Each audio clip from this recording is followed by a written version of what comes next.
नमस्कार, मी Ajit Mandhare. News 18 लोकमतच्या Facebook आणि YouTube लाईव्हमध्ये तुमचं स्वागत करतो. निवडणुका, महानगरपालिका, जिल्हा परिषद, नगर परिषदा या सगळ्या निवडणुका ज्या आहेत त्या जाहीर झालेल्या आहेत आणि या निवडणुकांमध्ये ज्या पद्धतीनं एकमेकांचे वाबडे काढले जातात किंवा महाविकास आघाडी होईल का, महायुती होईल का, या सगळ्या गोष्टी ज्या आहेत या चर्चेला जात होत्या आणि त्याचाच एक प्रत्यय म्हणून वारंवार आम्ही बातम्या देत होतो की महाविकास आघाडी होईल का महायुती होईल, यापेक्षा यांच्यामध्येच जे काही वाद होतील ते किती टोकाला जातील हे वारंवार मी देखील अनेक माझ्या फेसबुक लाईव्हमधून किंवा बातमीमधून सांगितलेलं आहे. आणि त्याचाच एक महत्त्वाचा भाग म्हणून गेली काही दिवस आपण राज्यामध्ये पाहतो आहे की शिवसेना आणि भाजप या दोघांमध्ये आपापसातलेच नगरसेवक जे आहेत किंवा जे संभाव्य जिंकून येणारे उमेदवार जे आहेत यांना एकमेकांकडेच खेचण्याची कशी रस्सीखेच सुरू झालेली आहे आणि हा वाद कसा टोकाला पोचलेला आहे ते मी तुम्हाला सांगणार आहे.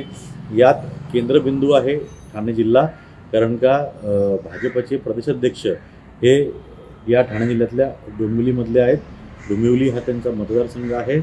तर उपमुख्यमंत्री एकनाथ शिंदे हे ठाण्याचे आहेत, ठाणे जिल्ह्याचे ते पालकमंत्री आहेत आणि ह्या दोन व्यक्तींच्या केंद्रबिंदू स्थानीच हे सगळं राजकारण जे आहे माहितीचं आज सगळं आपल्याला होताना दिसतंय.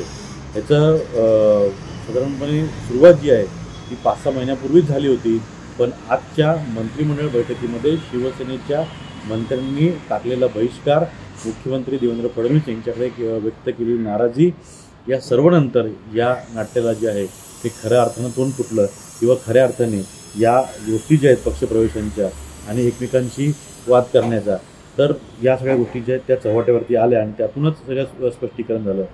मी सुरुवात करतो. ही माहिती जी आहे आपल्याला भाजपच्या एका वरिष्ठ नेत्याने दिलेली आहे. त्यामध्ये त्यांचं असं म्हणणं होतं की महायुती जी आहे ती विधानसभा लोकसभा पुरती नसून पुढे देखील आपण मुंबई महानगरपालिका आणि राज्यातल्या अनेक महानगरपालिकांमध्ये महायुती म्हणून लढणार आहोत. त्यामुळे पक्षप्रवेश जे आहेत ते म्हणजेच जर आता मवियामध्ये राष्ट्रवादी काँग्रेस पक्ष, अजित पवार गट, शिवसेना शिंदे गट आणि भाजप यांच्या संबंधित जे पक्ष आहेत, जसं उभाटा असला तर त्यांना कोणाला प्रवेश घ्यायचा तर त्यांना शिवसेनेत प्रवेश दिला जावा, शरद पवाराचा कोणी असेल तर त्यांना राष्ट्रवादी काँग्रेसमध्ये प्रवेश दिला जावा, काँग्रेसचं कोणी असेल तर त्यांना भाजपमध्ये प्रवेश दिला जावा, अशी एक नियम वरच्या वरिष्ठांनी तिघांनी बांधून ठेवला होता आणि तो विधानसभेपर्यंत पाळला गेला. पण नंतर हा कुठे पाळला गेला नाही आणि याची सुरुवात जी आहे ही जी आपल्याला माहिती दिली त्यानुसार सिंधुदुर्ग आणि रत्नागिरी जिल्हा या जिल्ह्यामध्ये भाजपचे अनेक पदाधिकारी, अनेक संभाव्य उमेदवार जे आहेत आणि जे सिटिंग नगरसेवक होते यांना शिवसेनेने आपल्या गळाला लावलं आणि तिथून जो आहे तो वाद सुरू झाला असं भाजपच्या एका नेत्याचं म्हणणं आहे. साधारणपणे डझनभर पदाधिकारी भाजपचे आणि 8पेक्षा जास्त नगरसेवक भाजपचे शिवसेनेने आपल्याकडे खेचले, आपल्या गळाला लावले. इथेच हा वाद थांबला नसून त्यांचं असं म्हणणं होतं की आम्ही वारंवार मुख्यमंत्र्यांमार्फत आणि स्वतः देखील आम्ही त्यांना सांगत होतो की अशा पद्धतीनं तुम्ही पक्षप्रवेश करू नका, आपल्याच लोकांना घेऊ नका, आपल्याला पुढे महायुतीत राहायचं आहे, त्यामुळे असं करू नका. पण त्यांचं असं म्हणणं पडलं की हे सांगूनसुद्धा त्यांनी मग उल्हासनगरमधून ओमी कलानी हे एक स्वतंत्र व्यक्तिमत्व आहे, यांचा स्वतंत्र एक वेगळा पक्ष असतो, यांची स्वतःची एक वेगळी छाप आहे, त्या ठिकाणी एक स्वतःचं प्राबल्य आहे. तर त्यांना या सगळ्या ह्याच्यामध्ये उल्हासनगरमध्ये तिथं ओमी कलानी यांनी श्रीकांत शिंदेसोबत म्हणजे त्यांना पाठिंबा देऊन ते त्यांच्यासोबत जाऊन एक भाजपला मोठा धक्का दिला आणि तो धक्का शिवसेनेने दिला, अशा पद्धतीनं सगळे चित्र झालं. ओमी कलानी आणि श्रीकांत शिंदे यांचे एकत्रच एकमेकांना पेढे भरवतानाचे फोटो आहेत, व्हिडिओ आहेत. त्यानंतर आम्ही विकासाला पाठिंबा देतो म्हणून आम्ही एकनाथ शिंदे आणि यांच्याकडे श्रीकांत शिंदे यांच्याकडे जातो आहे.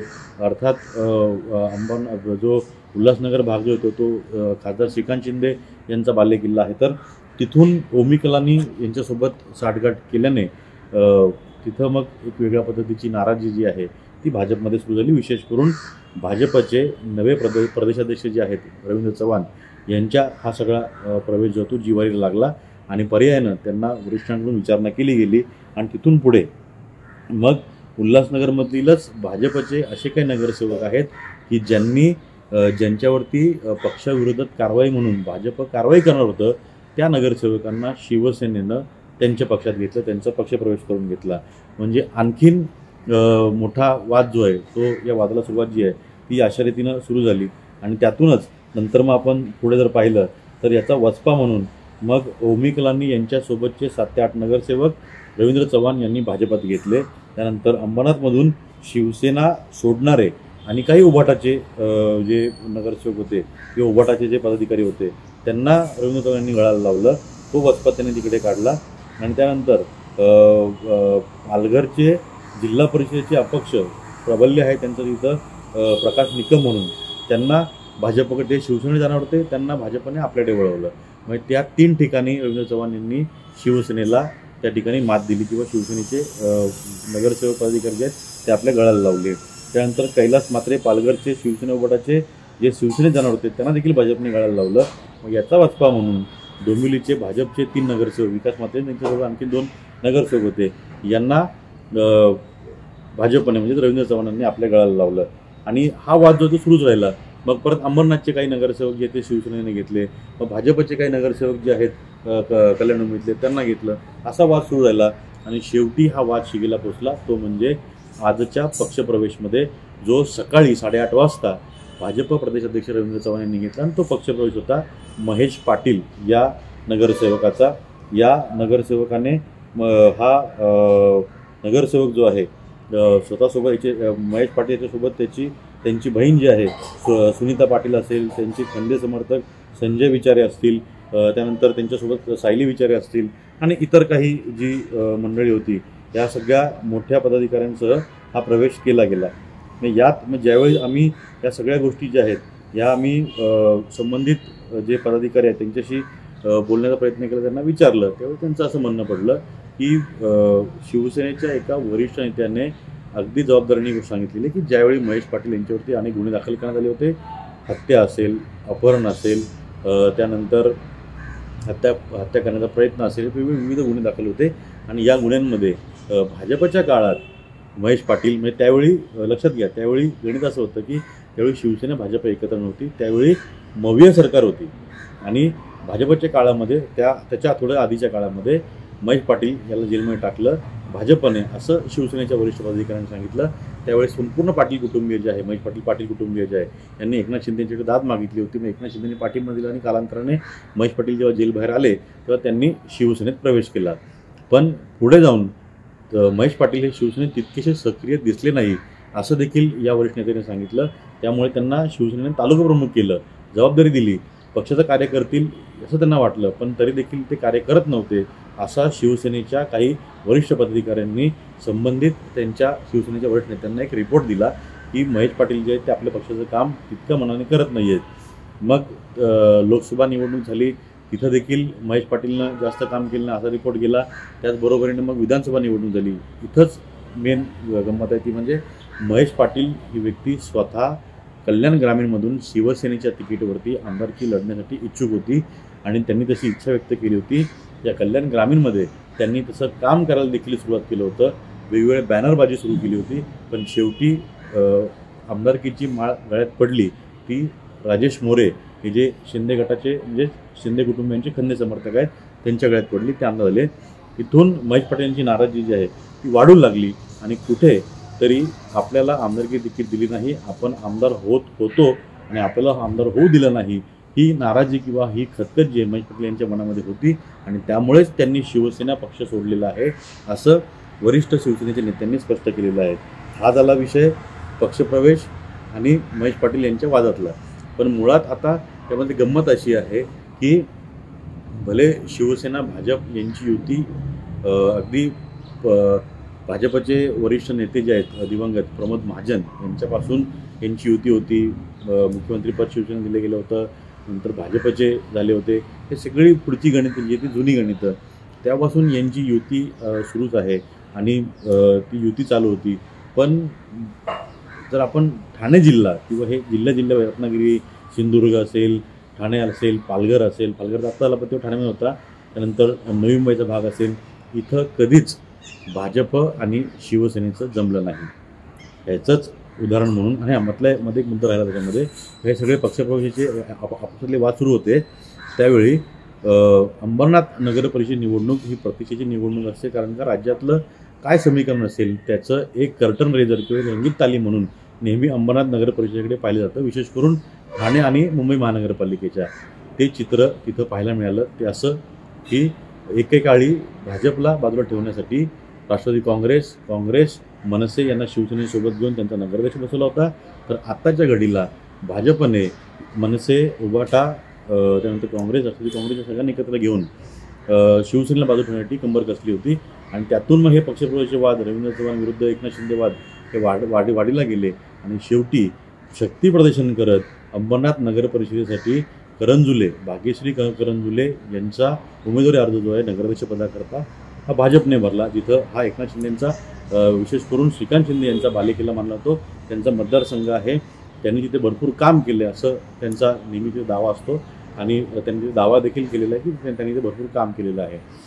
तर हा एक मुद्दाच राहिला होता. मग पुन्हा दुसऱ्या मुद्द्यावरती येतो. ठाणे महानगरपालिका, उल्हास महानगरपालिका, कल्याण डोंबिवली महानगरपालिका, अंबरनाथ, बदलापूर, कोळगाव नगर परिषद असेल, त्यानंतर नवी मुंबई महानगरपालिका असेल, या ठाण्यातल्या मी का स्पेसिफिक सांगतो तिथल्या जास्त गोष्टी ह्या, कारण का एकनाथ शिंदे आणि रवींद्र चव्हाण दोघंही आता राष्ट्रीय नेते आहेत, राज्याचे नेते आहेत आणि त्यांच्या बालेकिल्ल्यातच काय घडतंय हे तिथेच स्पष्ट होतं. या कुठल्याही महानगरपालिकेमध्ये यांची कधीच युती झाली नाही, यांनी कधीच युती केली नाही. एखाद दुसरा अपवाद वगळता नेहमी एकमेकांच्या विरोधात लढलेले आहेत आणि सत्ता बसवण्याकरता मग अडीच वर्ष वाटून घेतलेले आहेत किंवा 1 वर्ष 2 वर्ष वाटून घेतलेले आहेत किंवा स्टँडिंग कमिटी वाटून घेतलेल्या आहेत, इतर कमिट्या ज्या आहेत सर्व ते खाती वाटून घेतलेली आहेत आणि तसं मग ॲडजस्टमेंट करून यांनी अनेक वर्ष या सगळ्या ठाणे जिल्ह्यामध्ये आपली सत्ता चालवलेली आहे. आणि हे जरी आज दिसत असलं, कारण का रवींद्र चव्हाण हे आता भाजप प्रदेशाध्यक्ष आहेत आणि एकनाथ शिंदे हे मुख्यमंत्री होते आणि आता उपमुख्यमंत्री आहेत, हे दोघंही आता एका स्टेट लेवलला पोचलेले आहेत.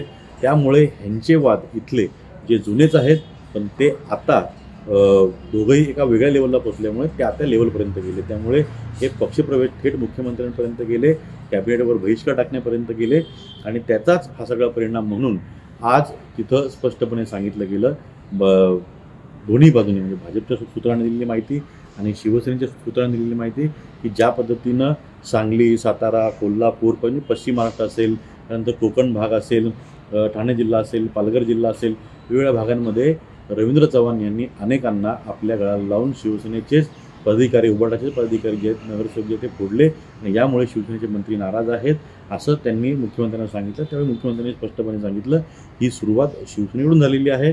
तुम्ही पालघर, उल्हासनगर, अंबरनाथ इथली तुम्ही फोडाफोडी केली आणि याचा परिणाम आहे तो आज दिसतोय. यामुळे जर आपल्याला एकत्र राहायचं असेल तर ही फोडाफोडी बंद करावी लागेल. आपण एकत्रितपणे लोकसभा, विधानसभा लढलेलो आहोत, पुढे आपण एकत्रितपणे लढू आणि तुर्तास या सगळ्या राजकारणावरती आपण पडदा टाकू असं मुख्यमंत्र्यांनी त्यांना ठणकावून सांगितलेलं आहे, असं भाजपच्या वरिष्ठ सूत्रांनी सांगितलं.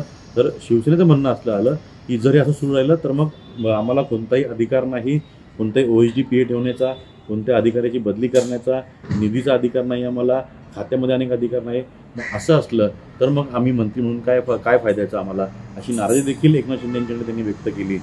पण कुठेतरी त्या सगळ्या गोष्टी थांबल्या पाहिजेत असं एक वाक्य, असं एक सूत्रवाद जो आहे तो फडणवीस यांनी त्यांच्या बोलण्यातून केलेला आहे. वाटतंय असं की हा वाद थांबेल, पण हा वाद अजून पेटेल जर अंबरनाथ नगर परिषदेमधून भाजपनं माघार घेतली नाही तर, आणि तो वाद हा मुंबई महानगरपालिकेपर्यंत देखील जाऊ शकतो. आणि त्या दृष्टीनं जरी एकनाथ शिंदे आज कॅबिनेटला बसले असले तर एकनाथ शिंदे यांनी तिथे त्यांची जाऊन उपमुख्यमंत्री म्हणून त्यांची भूमिका मांडली असली तरी एकनाथ शिंदे हे खूप संयमी नेते आहेत आणि ते सलमान खानचा एक डायलॉग आहे की मैं जो बोलता हूँ तो कभी नहीं करता हूँ. माफ करा, सलमान खानचा अक्षय कुमार डायलॉग आहे की पिक्चरमधल्याच्या की मैं जो बोलता हूँ मैं नहीं करता हूँ, जो नहीं बोलता हूँ मैं करता हूँ. तशी त्यांची स्टाईल आहे काम करण्याची, असं वारंवार अनेकांनी पाहिलेलं आहे. त्याचं कारण म्हणजे आनंद आंबेडकर यांची घेतलेली भेट असेल, कणकवली सिंधुदुर्गामध्ये उबाटासोबत त्यांची झालेली युती असेल, त्यानंतर अंबरनाथमध्ये काही उबाटाच्या लोकांनी शिंदेगटासोबत गेलेले असतील. असे बरेच गणितं आहेत. ही गणितं नगरपालिका, नगरपरिषद, जिल्हा परिषद, पंचायत समिती, ग्रामपंचायत इथपर्यंत जुळवण्यामध्ये एकनाथ शिंदे जे आहेत त्यांनी तयारी केलेली आहे. एक त्यांनी प्लॅन बी तयार ठेवलेला आहे. युती झालीच, वारंवार सगळे नेते म्हणतात की आम्ही माहिती म्हणून लढणार आहोत, पण युती नाही झाली तर दोन्ही बाजूने भाजप देखील आणि शिवसेना देखील दोन्ही बाजूंची तयारी आहे. पण याचं चित्र राज्यामध्ये कसं जाईल याचा विचार त्यांनी केला नसावा किंवा ते करत नसावा. कारण शेवटी हे राजकारण आहे. राजकारणामध्ये साम दाम दंडभेद सर्व चालतं.